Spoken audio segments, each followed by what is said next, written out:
beautiful people. It's your girl, the Kiki George, here again.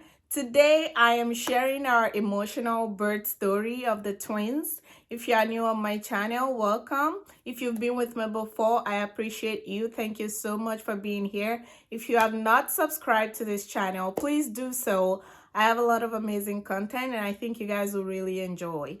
Subscribe, like, share, comment. That will really help me out a lot. Thank you.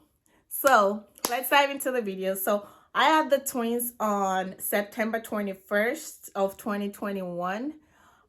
It was a scheduled delivery. Because I had twins, my pregnancy was high risk. I also had a couple of other issues going on. And I also, my team, because I was seeing my regular OB and then I was seeing maternal fetal medicine, MFM is what they're called. So I was seeing them as well.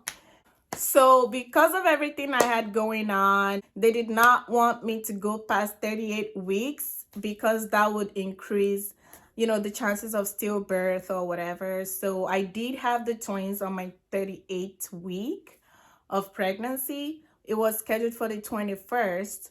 So here's what happened. I wanted a vaginal delivery so bad. And so my doctor and I, that was the first option that we had. But my twin B, Jabril, he kept turning like, oh my God, like every few days, because I had to be going for appointments like twice a week, right? And twin B was changing position so much. Like today it will be head down, tomorrow is transverse, couple days after is breech. So they did tell me there was a possibility that I would deliver him through Caesarean.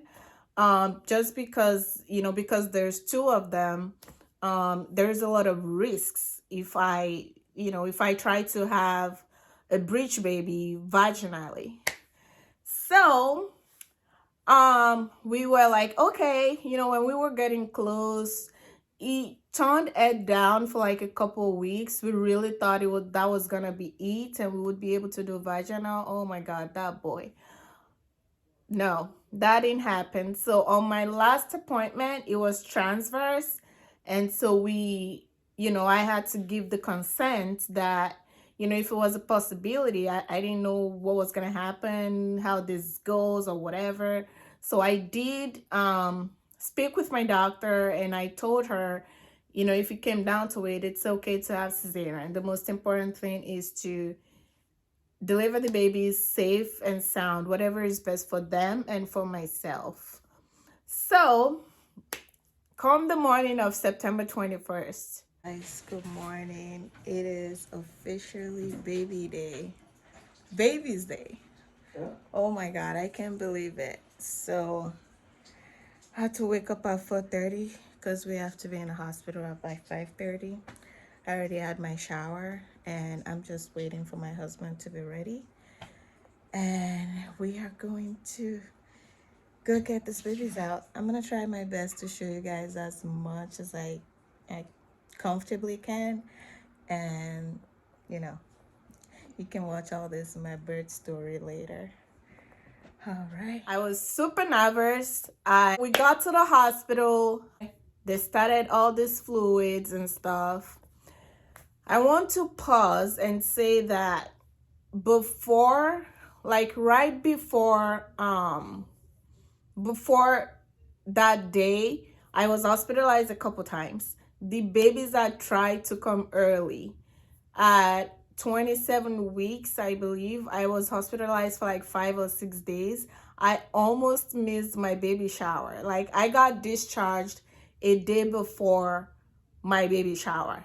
It was wild. I almost thought I wouldn't make it, but I was having preterm contractions. Like crazy contractions every 2 to 3 minutes. The contractions were 2 to 3 minutes apart. So they really thought the babies were gonna come premature.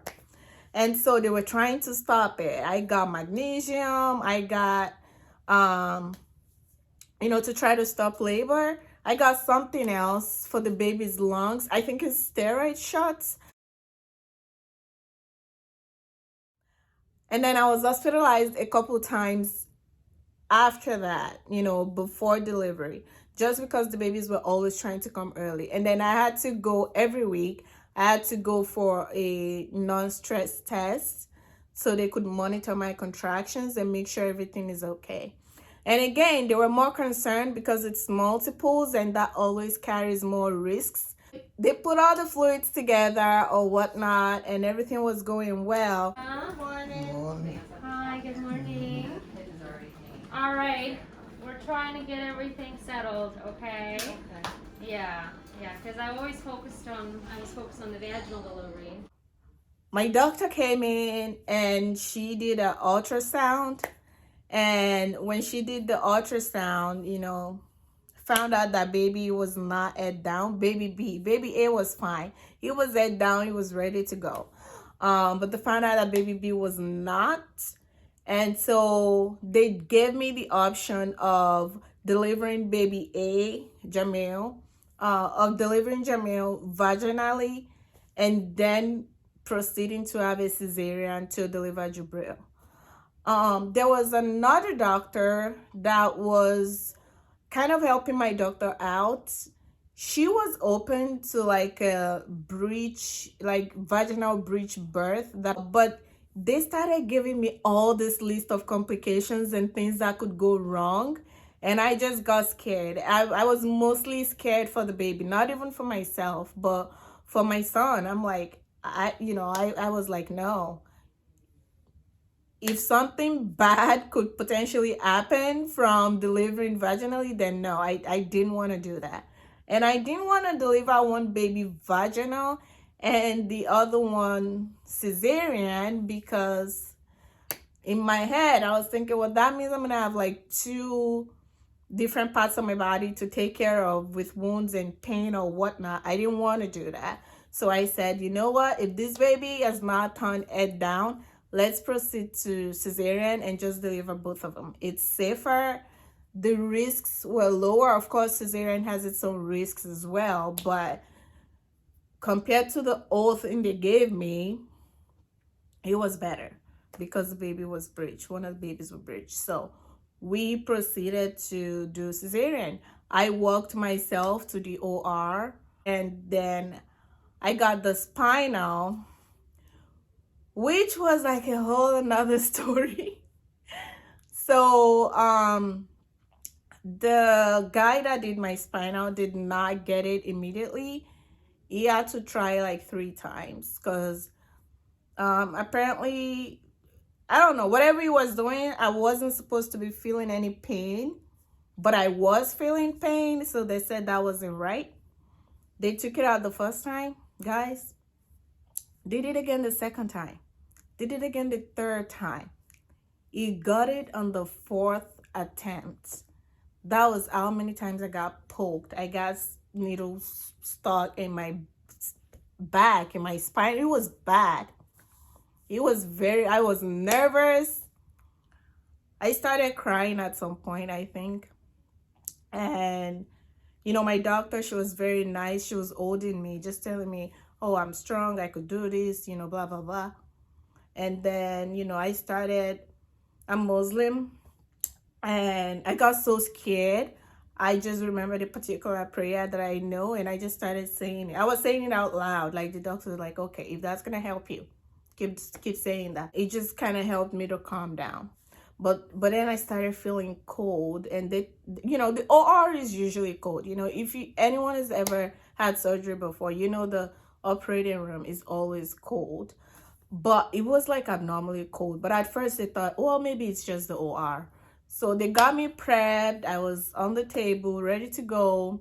My husband then came in, and they would tell me that, and they told me that now they're like disinfecting or whatever, that they were sanitizing, like they were putting something on my body to sanitize or sterilize, I think that's a better word, or whatever. So they were telling me all of that, and I started to get shaky. It would go and come. I would be shaky. I would be cold. My husband was there just trying to calm me down. And I think it was like few minutes. It wasn't even long, guys. Like it was maybe for 15 minutes after we got in the OR, or 20 minutes. Baby A came out. They brought baby A out, Jamil, and um I heard him cry. I heard this cry, and then I started to cry. And I was like, oh my God, oh my God. Like I looked at my husband, I was like, oh my God, I am really a mom. Oh my God, this is happening. We're really gonna go home with two babies. Like, I feel like at that point, some sort of reality just set in. And I was just like, oh my God, this is happening. And my husband, I remember, was like, yeah, this is happening. We can do it, babe. It's okay. It's gonna be okay. Calm down. I was like, okay, okay. So a minute later, they they got to Jabril. Of course, it was breached. So when they were bringing him out, the doctor was saying that baby B is coming out. We have a breech baby. He is breech. Blah blah blah. They were doing all these things, and then they brought him out too. And I didn't hear him cry immediately. I saw him when the nurse were taking him to the table where they cleaned them up or whatever. And I was like, oh my God, where's the other one? And my husband was like, just calm down, you're gonna see them. So at that point, I started to get really, really shaky. I was very cold. I don't know if it was the OR in combination with whatever they were giving to me. I don't know what I was reacting to, but it was bad. So I started to get very cold. I was very shaky. So unfortunately, I did not get skin to skin with my babies at that initial delivery. They could not put the babies on me because of how shaky I was. Like my teeth were gnashing. It was bad. I was shaking a lot. And then they started to tell me that I was losing a lot of blood. I was losing way too much blood than normal. So they told me that, and they told me not to worry. They're working on it. I keep hearing them ask for some, the doctor would ask for something. They would inject me something in my arm. The anesthesiologist guy, would try to explain whatever he was giving me. I don't remember half of it, what he said. I know they were giving me something. And, he kept telling me, stay calm, blah, blah. Oh, this shakiness, guys. It started to get worse. And, they could only put cover on me from up here because they still had to close me up or whatnot. So they were doing whatever they did, and they kept giving me warm blankets for like my chest area. My husband was holding my arms. Since they couldn't put the babies on me, they gave the babies to my husband so I could see them. So I looked at both of their faces from my husband's, arms. I think I remember one of the nurses took a picture for us. They were doing whatever they were doing. The nurses were taking care of the babies and their doctor. And the shaking was getting too bad. By the time they were finished with me and transferring me to another bed to take me to my room, I could barely open my eyes. I don't know if it was the combination of the blood that I lost or the cold. I don't know. It was just weird. So I don't know. I knew they were doing something. I could hear people, but at that point I could barely open my eyes. I couldn't tell, I couldn't see who was there or not. So they took me to my room, and the cold got worse. They had to bring some sort of machine. Again, this time my eyes were closed, but I could hear people. They had to bring some sort of machine that was blowing heat. It was a lot of heat, like directly to me, because it was bad. It was that bad. And for a while it got better, and I had, oh my God, I don't want to exaggerate, but I want to say I have at least 10 blankets on me. And they were bringing me warm blankets and they just kept piling it up. That's how bad I was shaking, you know. It got to a point, I think my husband was a little scared, like, what's going on? What why is she this shaky? What's happening? And so I was just like that for a long time, the very longest time. And then I think I calmed down a little bit at one point.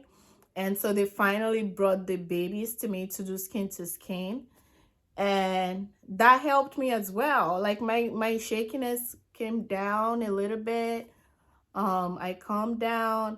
I was starting to open my eyes. Somehow at that point, my husband was taking pictures and doing videos, just to help me remember. Because at that point, I did skin to skin. I calmed down a little bit, and then when they finally took the babies from me, I was able to then get some rest. And then my families came. Well, just my dad and my sister. Because because of COVID, you couldn't bring a lot of people, and so I think I woke up. I was in and out of it, throughout that day. Later that day, they tried to get me up from the bed to walk, and which is a normal thing. When you have a cesarean, they want you up and walking a few hours later to, just to make sure that you're able to move around. But it did not go well. I had sort of a fainting spell. I just like went backwards, and at that point they were like, no, she can't walk right now. She can't get up. So they put me back on bed. I think I had like 3 nurses or 4 that was in the room trying to help me get up. So once I had that fainting spell, they just put me back in bed and they're like, we're gonna try again tomorrow. So they kept monitoring my labs, and my hemoglobin was very low, like lower than normal. So the doctor came in the morning the next day to talk to me and say, we've been monitoring your lab since yesterday. Your hemoglobin keeps going down. We are going to, we have to give you blood transfusion. And I was like, oh my gosh, this is so much going on. I have never had a blood transfusion before. So I got a little anxious, and she's like, it's okay. They educated me on some of the things and how it works. It's screened blood. You don't have to worry, blah, blah, blah. So I was like, okay. And that morning, I did get up from the bed to the chair, but that was the best I could do. So I got up to the recliner and I told them to give me the blood on there. I didn't want to just be laying down on the bed anymore. So at least on the recliner, I can sit up a little bit. So I did that. I got 2 units of blood. And I think that's when I finally started to get some energy back. Because up until that point, oh my God, it was really bad. So I got the blood. I was able to then talk to some of my families. They had to monitor us for like 3 days. They had to monitor me, honestly. My babies were born healthy, and they didn't have to go to the NICU. They didn't have any issues, no breathing issues. They were feeding just fine. And that was pretty much it. But it was very emotional. It was just very, very emotional. And oh my goodness. Remembering everything now feels so surreal. But anyway, the babies were okay. They had to monitor me for a couple more days, and then we were discharged. We had them on a Tuesday, and then we came home on a Friday. With that being said, if you like this video, please like and share and comment.